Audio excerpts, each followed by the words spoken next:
Hello दोस्तों, मैं आज आप सबके लिए फिर से एक वीडियो में लाया हूँ। बहुत ही महत्वपूर्ण ऑब्जेक्टिव जो कि बायोलॉजी के क्लास 10th तीसरा चैप्टर जिसे कहते हैं जीव जनन कैसे करते हैं। इस तीसरा चैप्टर से हम आपके लिए 15 बहुत ही महत्वपूर्ण क्वेश्चन लाए हैं, तो आप इसे ज़रा सा भी मिस नहीं कीजिएगा, क्योंकि आप अगर इसको मिस करेंगे तो आप बहुत ही महत्वपूर्ण क्वेश्चन आप छोड़ सकते हैं।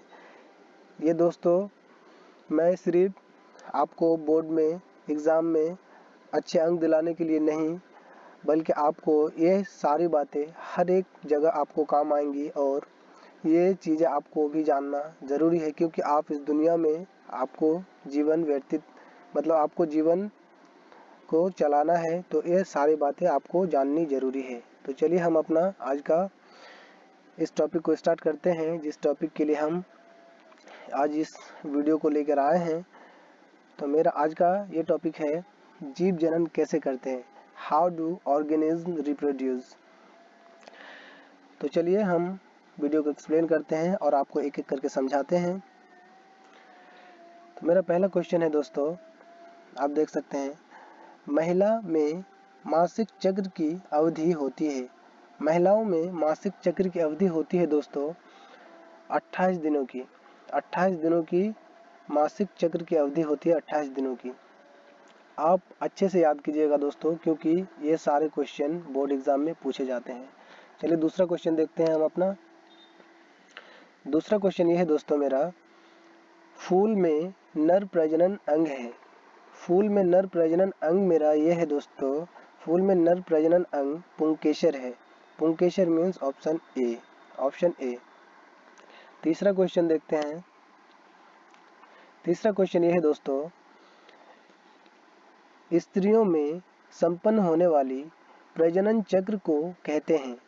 इसको कहते हैं दोस्तों रजोधर्म, मासिक धर्म, मासिक चक्र। इन तीनों में से तीनों है दोस्तों। संपन्न होने वाली प्रजनन चक्र को कहते हैं, ये तीनों में से तीनों को कहते हैं। रजोधर्म को भी कहते हैं, मासिक धर्म को भी कहते हैं, मासिक चक्र को भी कहते हैं। इसीलिए मेरा ऑप्शन डी में देखिए दोस्तों, इनमें से सभी है। तो आप सभी उत्तर को ध्यान से पढ़िएगा, क्योंकि आप जानते हैं कि रजो धर्म होता है, मासिक धर्म होता है, लेकिन आप पूरा क्वेश्चन नहीं पढ़िएगा तो आपको ये तीनों के तीनों नहीं पता चलेगा। क्योंकि ऑप्शन डी में मेरा है, ऑप्शन उत्तर डी सही होगा, क्योंकि ये तीनों में से तीनों है, तो ऑप्शन डी मेरा सही होगा। इसीलिए ऑप्शन डी, इनमें से सभी। सॉरी दोस्तों, ये थोड़ा सा काम ठीक से नहीं कर रहा है, इसीलिए टिक मेरा सही से लग नहीं रहा है। तो चलिए जाने दीजिए। और चौथा क्वेश्चन देखते हैं हम अपना। चौथा क्वेश्चन ये है मेरा दोस्तों, चौथा क्वेश्चन ये है, हाइड्रा में किसके द्वारा अलैंगिक जनन होता है। हाइड्रा में किसके द्वारा अलैंगिक जनन होता है दोस्तों। आप अगर जानते हैं तो कोई बात नहीं, अगर नहीं जानते हैं तो इसको बहुत ही अच्छी तरह से याद कर लीजिए, क्योंकि ये तो बहुत बार ऑब्जेक्टिव ये क्वेश्चन पूछा गया है बोर्ड एग्जाम में, क्योंकि ये बहुत ही महत्वपूर्ण क्वेश्चन है। इसका ऑप्शन सही उत्तर होगा ऑप्शन डी, मुकुलन द्वारा। मुकुलन द्वारा होता है, मुकुलन द्वारा, सॉरी दोस्तों, मुकुलन द्वारा, यस, ऑप्शन डी मेरा सही होगा। इसी के साथ पांचवा क्वेश्चन देखते हैं हम अपना। पांचवा क्वेश्चन ये है मेरा दोस्तों, एक लिंगी पुष्प का उदाहरण है। एक लिंगी पुष्प का उदाहरण है मेरा सॉरी दोस्तों, मेरा एक क्वेश्चन का आंसर होगा, एक लिंगी पुष्प का उदाहरण है पपीता, ऑप्शन ए। पपीता एक लिंगी पुष्प का उदाहरण है, पपीता, ऑप्शन ए सही होगा। मेरा भी काम नहीं कर रहा ठीक से। चलिए ठीक है दोस्तों, जो भी हो ऑप्शन ए उत्तर सही होगा। अब देखते हैं हम छठा क्वेश्चन अपना। छठा क्वेश्चन ये है दोस्तों, डीएनए कहाँ पाया जाता है। ये भी एक बहुत ही महत्वपूर्ण क्वेश्चन है दोस्तों। डीएनए कहाँ पाया जाता है। डीएनए पाया जाता है दोस्तों, डीएनए पाया जाता है डीएनए पाया जाता है दोस्तों कोशिका के केंद्रक में। डीएनए पाया जाता है दोस्तों, ऑप्शन बी मेरा सही उत्तर होगा। ऑप्शन बी में कोशिका केंद्रक है, तो इसीलिए डीएनए कोशिका के केंद्रक में पाया जाता है। इसी के साथ सातवां क्वेश्चन देखते हैं हम अपना। सातवां क्वेश्चन है मेरा दोस्तों, पुंकेसर के अग्रभाग को क्या कहते हैं। सॉरी दोस्तों, क्या नहीं मेंशन किया हुआ, लेकिन कोई बात नहीं। पुंकेसर के अग्रभाग को क्या कहते हैं? पुंकेसर के अग्रभाग को क्या कहते हैं दोस्तों? परगकोश कहते हैं। इसका भी ऑप्शन बी मेरा सही होगा, ऑप्शन बी। 8वां क्वेश्चन है दोस्तों, नर में टेस्टोस्टेरोन का स्राव प्रायः कितने उम्र में प्रारंभ हो जाता है? नर में टेस्टोस्टेरोन का स्राव प्रायः कितने दिन में शुरू हो जाता है दोस्तों? आपको ये सब बातें बहुत ही जानना बहुत ही जरूरी है आप सबके लिए, खास करके जो भी इंसान है उन्हें तो जानना बहुत ही जरूरी है। तो ऑप्शन 8वां क्वेश्चन का मेरा ऑप्शन सही होगा, ऑप्शन ए। 15 से 18 वर्ष में नर में टेस्टोस्टेरोन का स्राव होना शुरू हो जाता है। तो मेरा ऑप्शन ए सही होगा, 15 से 18 वर्ष। और 9वां प्रश्न देखते हैं हम अपना। 9वां प्रश्न देखते हैं दोस्तों, डीएनए का पूरा नाम क्या है? डीएनए का पूरा नाम, ये भी बहुत ही महत्वपूर्ण क्वेश्चन है दोस्तों, क्योंकि ये भी पूछे जाते हैं, बहुत सारे एग्जाम में पूछे जाते हैं। डीएनए का फुल फॉर्म क्या है? आपको कोई भी चलते फिरते रास्ते में भी पूछ सकता है कि डीएनए का फुल फॉर्म बता तो बेटा क्या है। तुम 10 क्लास में पढ़ते हो, तो आप अगर नहीं बता पाइएगा तो थोड़ी आपको भी शर्म आएगी, क्योंकि हम 10 क्लास में पढ़ रहे हैं और इस क्वेश्चन का आंसर मुझे नहीं आता। तो इसीलिए आप जान लीजिए और आप ठीक से पढ़िए, तभी आपको कोई टोक नहीं सकता, कोई रोक नहीं सकता। डीएनए का पूरा नाम होता है दोस्तों deoxy ribonucleic acid. Deoxy ribonucleic acid थोड़ा डिफिकल्ट लगेगा आपको सुन के, लेकिन आसान है, इजी है, बहुत आसान है। डीऑक्सी राइबोन्यूक्लिक एसिड, डीएनए का पूरा नाम यह है दोस्तों। 10वां क्वेश्चन देखते हैं हम अपना।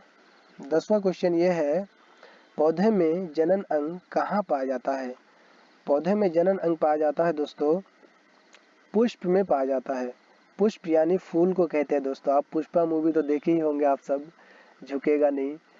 तो पुष्प में पाया जाता है, पुष्प को कहते हैं, फूल को कहते हैं पुष्प दोस्तों। पौधे में जनन अंग कहाँ पाया जाता है? तो पुष्प में पाया जाता है। आप इसको आंसर ऑप्शन मेरा सी सही होगा। तो चलिए 11वां प्रश्न देखते हैं हम अपना। 11वां प्रश्न है दोस्तों, एड्स किसके कारण होता है? देखिए दोस्तों, ये हमारे लाइफ के मतलब गतिविधियों में शामिल है कि एड्स बहुत सारे लोगों को हो जाता है, जो कि प्रिकॉशन नहीं रखते हैं, मतलब सावधानी नहीं बरतते हैं, तो उसके कारण एड्स हो जाता है। तो एड्स किसके कारण होता है दोस्तों? एड्स होता है दोस्तों विषाणु के कारण। आप अगर सही सुरक्षित नहीं रहिएगा, सतर्क नहीं रहिएगा, तो आपको भी इस बीमारी का सामना करना पड़ सकता है। तो इसीलिए आप जान लीजिए, एड्स किसके कारण होता है? विषाणु के कारण। ऑप्शन बी मेरा सही उत्तर होगा, ऑप्शन बी। 12वां क्वेश्चन देखते हैं। 12वां प्रश्न है दोस्तों, मनुष्य में निषेचन का स्थान है।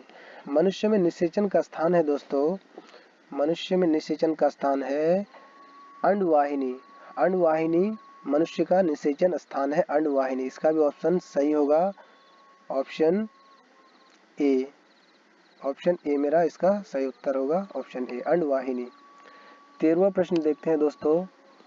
मेरा 13वां प्रश्न ये है, निम्न में से कौन मानव में मादा जनन तंत्र का भाग नहीं है? मादा जनन तंत्र का भाग कौन नहीं है दोस्तों? अंडाशय, गर्भाशय, शुक्रवाहिका, डिम्बवाहिनी। इन चारों में से ऑप्शन मेरा सी सही होगा, शुक्रवाहिका। शुक्रवाहिका, शुक्रवाहिका मादा जनन तंत्र का भाग नहीं है, शुक्रवाहिका। चलिए 14 नंबर क्वेश्चन देखते हैं। और 14 नंबर क्वेश्चन ये है मेरा दोस्तों, देखिए आप सबको मैं बच्चों से ज़्यादा दोस्तों क्यों कहता हूँ, क्योंकि दोस्तों से मुझे भी संबोधित करना बहुत ही अच्छा लगता है। और बच्चे तो आप लोग हैं ही, मैं जानता हूँ, क्योंकि 10 क्लास में पढ़ने वाला हर कोई बच्चा ही होता है, जो कि मैं भी कभी रहा हूँ बच्चा, और अभी भी हूँ। मैं अभी भी मैं खुद को बड़ा नहीं मानता हूँ, क्योंकि सही में मैं भी एक बच्चा ही हूँ। तो इसीलिए मैं आपको सबको दोस्त कह के ही संबोधित करता हूँ। तो 14 नंबर क्वेश्चन का मेरा 14 नंबर क्वेश्चन ये है, नर युग्मक एवं मादा युग्मक के संलयन को क्या कहते हैं? इसका भी ये भी बहुत ही महत्वपूर्ण क्वेश्चन है दोस्तों। इसको कहते हैं निषेचन। दोनों के संलयन को, दोनों के युग्मकों के संलयन को कहते हैं निषेचन। निषेचन। 15 नंबर क्वेश्चन देखते हैं दोस्तों। और 15 नंबर क्वेश्चन है दोस्तों मेरा, लिंग गुण सूत्र का पूर्ण जोड़ा पाया जाता है। लिंग गुण सूत्र का पूर्ण जोड़ा पाया जाता है, स्त्री में पाया जाता है दोस्तों। ये पुरुषों में नहीं पाया जाता है, यह स्त्री में पाया जाता है। यह गुण स्त्री में पाया जाता है। तो चलिए दोस्तों, आज का मेरा यही 15 को क्वेश्चन था और आज का मेरा ये वीडियो ख़त्म होता है इसी के साथ। आप देख ही सकते हैं कि कितना महत्वपूर्ण क्वेश्चन था आपके लिए। हर एक क्वेश्चन महत्वपूर्ण, क्योंकि मैं हर एक क्वेश्चन को ढूंढ के किताब से उठा के, जहाँ से देखता हूँ कि बहुत सारे क्वेश्चन पूछे गए, बोर्ड एग्जाम में पूछे गए हर साल, वहीं से क्वेश्चन उठाता हूँ ताकि आप लोग मेरे वीडियो देख के मतलब कभी भी आपका समय व्यर्थ ना जाए, टाइम वेस्ट ना हो। इसीलिए मैं हर एक क्वेश्चन को सावधानी से और ध्यान पूर्वक उठाता हूं, ताकि इसलिए आप लोगों को आपके सामने प्रस्तुत करता हूं कि सही से आप लोग पढ़े और सही से अपना नंबर उठाए और आप 400 प्लस 450 प्लस स्कोर करें। तो चलिए, आज के लिए बस इतना ही, 15 ही क्वेश्चन था मेरा। तो चलिए दोस्तों, फिर अगला वीडियो हम लाएंगे आप सबके लिए। आप अगर कमेंट कीजिएगा कि ये वीडियो आपको कैसा लगा, और इसी के साथ ये वीडियो ख़त्म करते हैं।